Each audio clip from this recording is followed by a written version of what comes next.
Hi friends, आपण मानक स्वागत आपणकर प्रिय YouTube channel MJ smile world को। आज वीडियोटी आपण मान रही नेशनल साइंस डे रिलेटेड। तो 28 फेब्रुआरी आपणकर जातीय विज्ञान दिवस पालन करा जाउछि।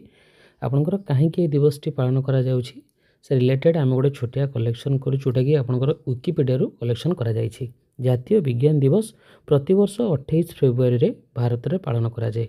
1928 मसीह नोबेल विजेता भारतीय वैज्ञानिक चंद्रशेखर भेंकट रमन इफेक्ट आविष्कार करथिले। एही आविष्कार जोगु तांकु 1930 मसीह नोबेल पुरस्कार मिलिथिला।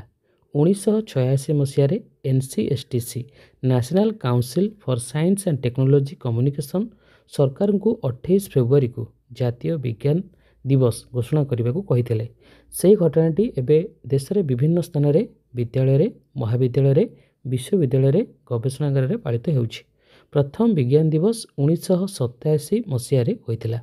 एही दिन जातीय विज्ञान लोकीकरण पुरस्कार दिए हुई आसुछि। एही दिवस रे सार्वजनिक भाषण, रेडियो, टेलीविजन, विज्ञान भित्तिक सिनेमा, विज्ञान मेला, रात्र आकाश को देखिबा, चलंता प्रकल्प, वक्तृता प्रतियोगिता, गवेषणा प्रदर्शन, प्रश्न उत्तर कार्यक्रम आदि होइथाय। दैनंदिन जीवन में विज्ञानर गुरुत्वपूर्णता विषय जानिबाकू एवं जनइबाकू एही दिवस पालन करा जायते। लोकमानकू विज्ञान भित्तिक गवेषणा, आविष्कार, आलोचना आदि करबाकू मध्य एही दिवस आयोजन करा जायते। सर चंद्रशेखर भेंकट रमन जन्म 7 नवेम्बर 1888, मृत्यु 21 नवेम्बर 1970, जड़े भारतीय पदार्थ विज्ञानी थिले। 1930 मसीह आलोकर प्रतिसरण उपरे गवेषणा रमन इफेक्ट पई नोबेल पुरस्कार प्रदान करा जायथिला। से आविष्कार करथिले जे आलोक रश्मि जेतेबेले गोटे स्वच्छ पदार्थ दे अतिक्रम करे किछि आलोक रश्मि विच्छुरित होइथाय एवं तार दैर्घ्य एवं विस्तृति रे परिवर्तन होइथाय। एही प्रत्येक भाबे परिप्रकाश घटना को रमन विच्छुरण कहा जाय, जहा कि रमन इफेक्ट द्वारा होइथाय। 1954 रे भारत सरकार तांको भारत रत्न सम्मान रे सम्मानित करथिले। से पदार्थ विज्ञान रे प्रथम भारतीय नोबेल पुरस्कार विजेता थिले।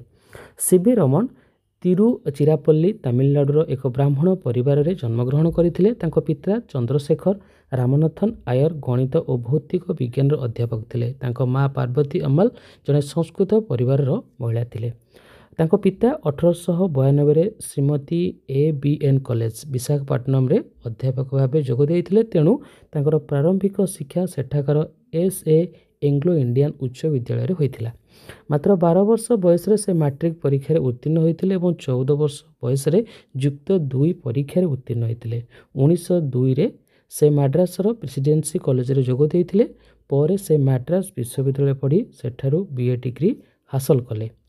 सेठारे से भौतिक विज्ञान रे प्रथम हेले एवं तांकु सुना पदक दियागला। 1907 रे से मद्रास विश्वविद्यालय MSc डिग्री हासिल कले। ये थिला आपण मानक पई गोटे छोटिया कलेक्शन आपनकर जातीय विज्ञान दिवस रिलेटेड। होप आज वीडियोटी आपण मानक पई इन्फॉर्मेटिव थिबो। जदि वीडियोटी आपन भल लागे वीडियोटी लाइक करिवे, शेयर करिवे, हम चैनल सब्सक्राइब करिवे। धन्यवाद।